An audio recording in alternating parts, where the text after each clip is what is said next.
පුරාතන ගද්‍ය අර්ථාබෝධ ප්‍රශ්නාවලි පොතේ පළවෙනියටම අපි ඔයාලට දීලා තියෙන්නේ සද්ධර්ම රත්නාවලියට අදාළ මට්ට කුණ්ඩලී කතාවේ ප්‍රශ්න.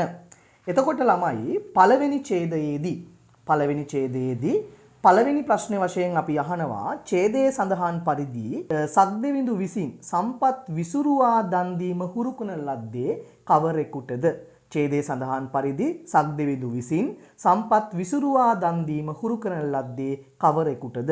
එතකොට පුතේ ඔයාගේ ටියුට් එකේ ඒ කියන්නේ ඔයාලට දුන්න පොතේ තියෙනවා බලන්න ඉල්ලීස සිතානන් ඉල්ලීස සිටු වෙස්ගත් සක්දෙවිඳුහු සම්පත් විසුරුවා දන් දෙන තෙක් ආන් ඒ කොටස තමයි එහෙනම් පළවෙනි ප්‍රශ්නෙට උත්තරේ වශයෙන් එන්නේ. එතකොට ඔයා උත්තරේ වශයෙන් ලියන්න ඕනි මොකක්ද?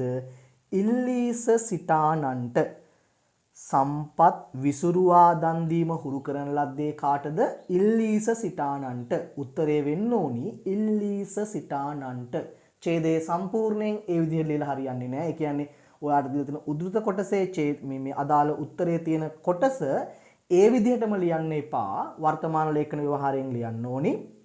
එතකොට ඔයා ඉල්ලීස සිතානන්ට කියලා උත්තරේ දාලා තිබ්බනම් ඔයාගේ පිළිතුර නිවැරදි. 2. චක්කුපාල තෙරුන් වහන්සේ වෛද්‍යවරයෙක්ව උපන් ජාතියෙහි අකුසල් නම් වූ වැරදි මාර්ගයට පැමිණියේ ඇයි? ඒකට උත්තරේ තියෙන්නේ පුතා බලන්න ඒ අපි දීලා තියෙන ඡේදයේ දෙවෙනි රූලේ තියෙනවා මොකද්ද? නුවණ නැමැති ඇස මෝහ නැමැති පටලය වැසීමෙන් කුසල් නැමැති මග ඉඳුරාම නොදැක. එහෙනම් උත්තරේ වෙන්න ඕනි මොකක්ද? ආන් ඔය කියන ඡේදය. අපි එතකොට ඒක වර්තමාන ව්‍යවහාරයෙන් ලියනවා නුවණ නම් වූ ඇස මෝහ නැමැති පටලය වැසීම නිසා. නුවණ නම් වූ ඇස මෝහ නැමැති පටලයෙහි වැසීම නිසා. හරි. තුන්වෙනි එක මතක තියාගන්න හැම වෙලේම තුන්වෙනි ප්‍රශ්නේදී වෙන්නේ මොකක්ද? ඔයාට ඒ දීලා තියෙන උද්දෘත කොටසෙන් ඡේදයක් නැත්නම් උද්දෘත කොටසෙන් වාක්‍යයක් හෝ දෙකක් දෙනවා. ඒක ඔයා ලිහිල් බසින් ලියන්න ඕන.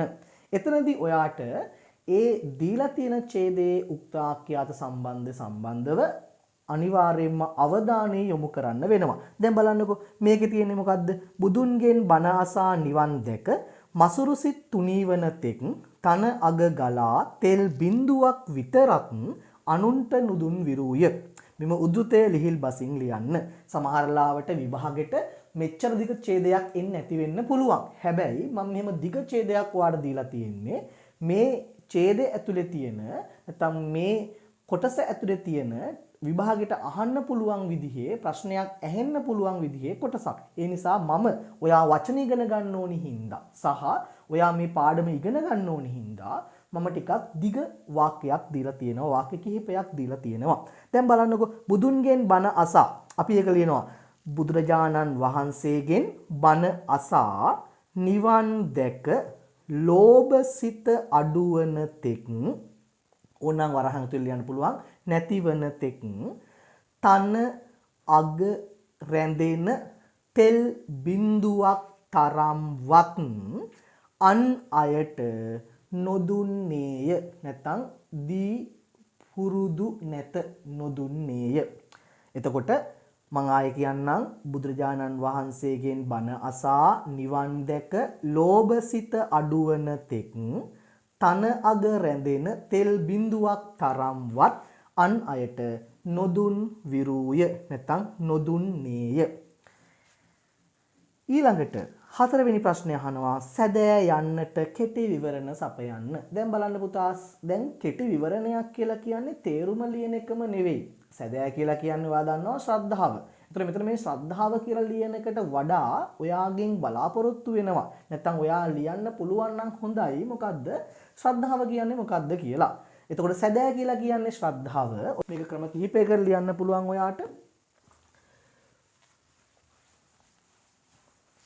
කොහොමද ක්‍රම කිහිපයකට ලියන්න පුළුවන් කියලා කියන්නේ මම මේ බලන්නකෝ සැදෑ කියලා තියෙනවා. ඔයා ලියනවා සැදෑ යන්න ශ්‍රද්ධා යන තත් සම වචනයින් බිඳුනකි. සැදෑ යන්න ශ්‍රද්ධා යන වචනේ තත්සම වචනයෙන් බිඳුනකි. එමත් නැත්නම් ඔයාලට ලියන්න පුළුවන් ළමයි කොහොමද ඔයාලට ලියන්න පුළුවන්නේ? මෙහි අර්ථය වන්නේ ශ්‍රද්ධාව යන්නයි. එතකොට ඕක ලිව්වත් ප්‍රමාණවත්. හැබැයි ඔයාට පුළුවන් නම් වඩා හොඳයි ශ්‍රද්ධාව කියලා කියන්නේ මොකක්ද කියන එක ලියන එක.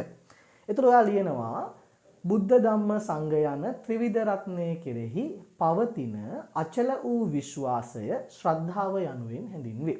එහෙම ලියන්න පුළුවන් නම් වඩාත් හොඳයි. එතකොට අපි පළවෙනි ඡේදයට අදාළ උත්තර කතා කරා. දැන් ඔයාට ඔයා ලියපු උත්තරවල තියෙන අඩුපාඩු බලන්න පුළුවන්. ඔය විදිහට තමයි ප්‍රශ්න වලට අපි උත්තර ලිය යුතු වන්නේ.